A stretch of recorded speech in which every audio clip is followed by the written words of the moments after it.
This conference, we are just very grateful to be here at the National Conference on Tobacco or Health and be a part of a partnership with the Rural Health Association and use what our national office put together as a tool for us to continue doing public health interventions in rural America.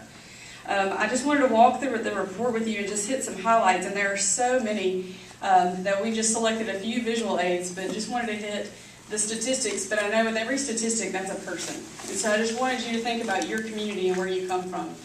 We have several people all over the United States that are here as partners. And as we go through these statistics, for me, it makes sense because I'm from Mississippi, a very rural part of the nation. 55% of our communities are rural in Mississippi. So this makes me want to go back home and continue to educate in the rural parts of our state. So as we turn into the introduction and we understand rural communities make up 90% of the land area in the United States, but only 16% of the population.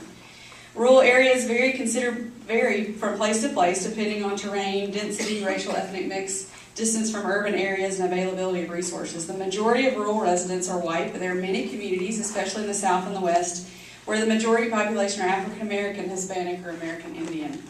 I'm on page 3 if you are a visual person trying to follow along. White rural communities are diverse. Many of them share similar challenges and assets that are useful to understand when examining the culture of tobacco use.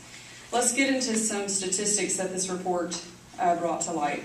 On page 4, residents of rural communities are more likely to use tobacco products, 2, to start at a younger age, and 3, to use more heavily and to be exposed to secondhand smoke at work and home than their counterparts in cities and suburbs. These disparities perpetuate a culture of tobacco use that ultimately result in higher rates of tobacco-related illness and death among the population. And that's why we wanted to bring light from this report, because ultimately tobacco use and exposure to secondhand smoke results in more disease and more death.